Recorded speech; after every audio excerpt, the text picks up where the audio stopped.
Hello, BookTube. I wanted to do a chat about a book I just finished. It's Solaris by Stanislaw Lem. It was a buddy read with Ernest Lee Eston. Um, he kindly invited me to read along with him, and we've been talking back and forth a little bit about the novel. And it's one I'm glad I read. It has a tremendous reputation in the science fiction field. It's originally published in Polish in 1961, but what we have, this is a Harvest Harcourt book, is actually, this one is translated from the French by Joanna Kilmartin and Steve Cox. So, and that translation was done in 1970. The first Harvest edition was in 87, and this has got to be like the 18th printing, I think. So this is what it looks like. Pretty minimalistic cover. And I read the book before, we've got company here. I read the book prior to reading some of these other things I'm going to bring up with you here. And sorry for the interruption there, but she doesn't see it as an interruption. She just thinks I'm talking to myself. I have mixed feelings about this novel. It's a powerful novel. I'm very glad I read it. It's engaging, thought-provoking, and I think it is a masterpiece on a certain level. So let me give you a little background about it. So, chapter 1 has this psychologist on Earth. Chris Kelvin is his name. And it starts out with him being sent to another planet at a distant star. He's in a rocket ship. Really started off with an uncomfortable feeling because the ship is almost like a suit around him. He's just wedged in so tight. I have a little bit of claustrophobia and I could barely finish a chapter. Which tells you it was well written, but it was also very uncomfortable. And he goes to this space station that is an atmospheric space station. It's this floating, almost dirigible shaped spacecraft that's hovering above this planet-wide ocean. And we come to learn that ocean is sentient. And humans have been going to this station and studying the manifestations and trying to understand this sentient ocean. And when Kelvin gets to the station, there's these different researchers on board, and they've each had, it seems like a sort of a breakdown, a psychotic episode of some kind. And one of them, the one that Kelvin knew, is dead. And they each seem to have what, if it was fantasy literature, would almost be like familiars. And it's somehow the alien ocean creature is able to, when they sleep, take these memories, and they're usually related to trauma of some sort, and recreate the person that this trauma is associated with. And in Calvin's case, it's a woman. And first, when he gets there, he gets an idea. There's a very unsettling feeling the whole time you're reading this. Nothing's what it seems, which is done often, but it has an unsettling quality. And in the beginning, Calvin just takes care of business. But the longer he's there, the more he comes to being sort of drawn into this whole dialogue with an alien. And it's a emotional dialogue. It's to be truly alien means there's really no grounds for conversation or dialogue. There's no reference. There's no common ground.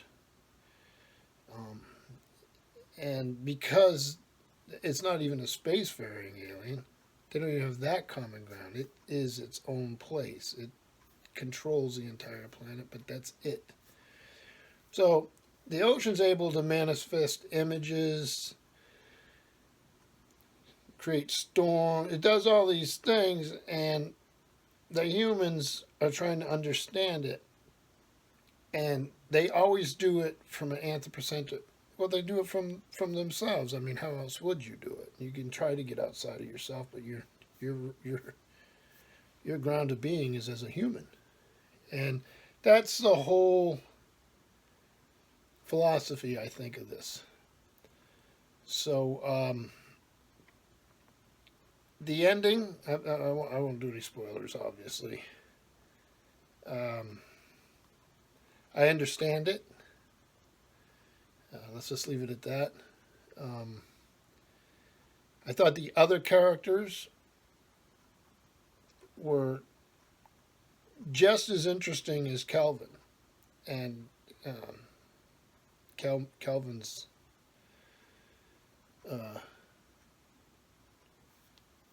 former girlfriend, or whatever she is. And they each had their manifestations of this. And the argument is also of the book is about all the research that's been done over a vast amount of time about this planet Solaris, and they have a library. It's the center core of this ship, and it's just packed with volumes and volumes of research, and the theories would keep changing, and you see how futile it is. So it is truly a landmark volume, I think, and I'm glad I read it. I don't do stars or anything, but I would give it my highest rating. So when I was done with that, so Stanislaw Lem lived from 1921 to 2006. He's the author of many works bearing the broad label of science fiction, and others ranging in genre and style from satire to philosophy, which you can get a feel of that in this book. Lem's books have been translated into 41 languages and sold over 45 million copies. And I've known about this novel since, well, the 1960s when I started reading science fiction. I don't know why I never got around to it. Used to see a lot of his works in translation. So, usually what I do with science fiction, I'll come and then, if it's a new author to me or an author I haven't read, I go to this, Anatomy of Wonder. This is a second edition. It's a Boker, one of the reference books. It's edited by Neil Barron. And let's see, this one came out in 1981. So it's it's exactly what it says. It's a critical guide to science fiction, and a lot of librarians use these types of volumes. And then they'll have I'll show you how it's laid out here. There's a good index, and then you just come to each entry. And they're fairly short. So they have several of them on Stanislaw Lem's volumes. But the one I'm looking at here is numbered 3-493, and it's Stanislaw Lem, Poland, Solaris, and then Walker, 1970, translated by Joanna Kilmartin and Steve Cox. Was written in 1961. A planet-wide ocean seems to have a life of its own as it twists itself into fantastic shapes and provides visions for the Earth's people to study. But its nature defies all human ingenuity. A multitude of solutions are offered, none of which seem to fit. Humans can interpret the truly alien only in their own limited terms. A fascinating and philosophical work, highly original. And I think that's pretty accurate as far as it goes. So it'll give you an idea of what kind of book this was. So then I went to a more general, this beat up old copy of the Science Fiction Encyclopedia. It's DK. It's Illustrated Encyclopedia by John Clute. It's not the best of its kind, but it is one I have here. Dorling and Kindersley, London, New York, and Stuttgart. And this thing, let's see if they give us a, 1995. So I go in here and they've got a big full page on Lem, and you can see them right by my fingers there. And those two people down there are from one of the movie adaptations.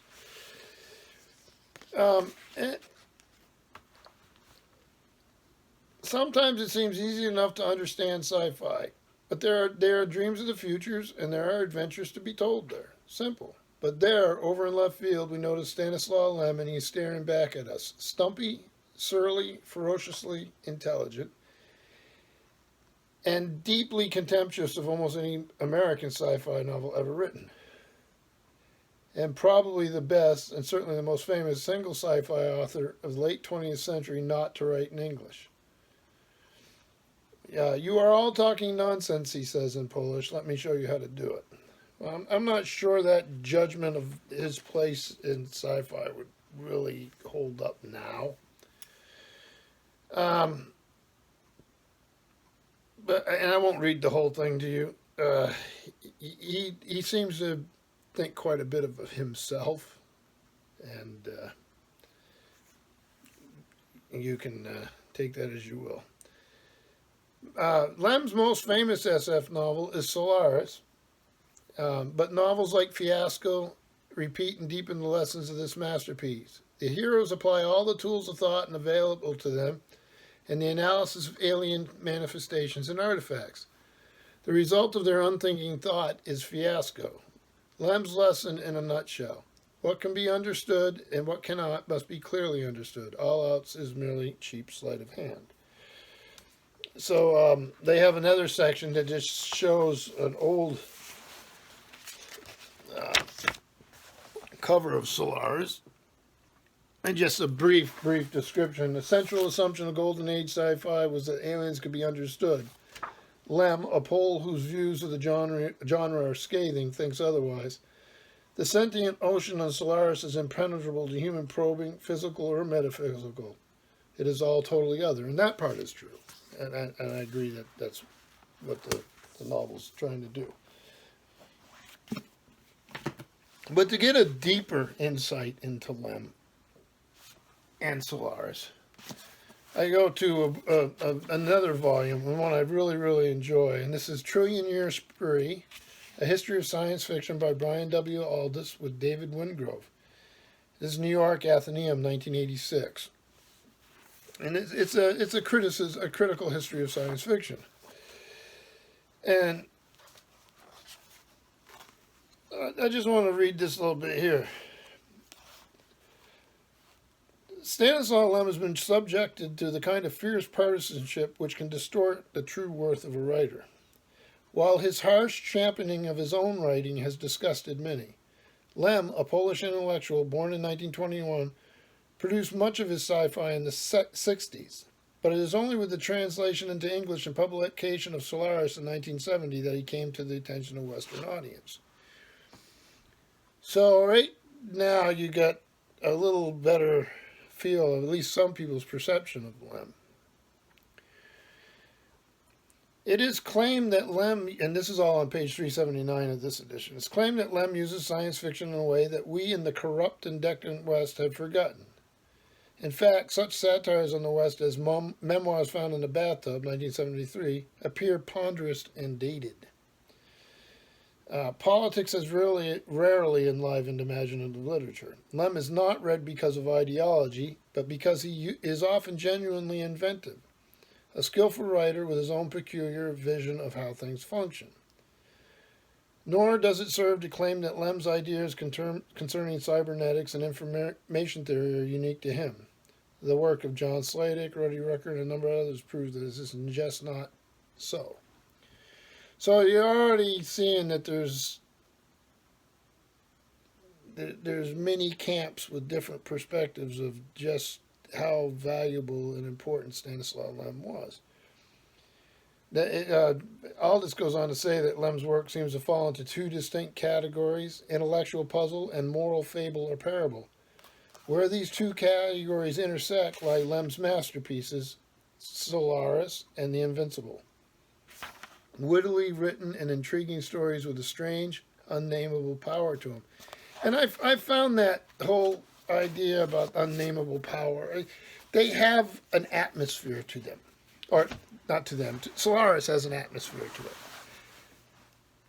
It's almost like a sense of impending doom, or I like watching a Hitchcock movie. Even at its most stable, you always have that little feeling in the back of your head something's about to go wrong, and it builds.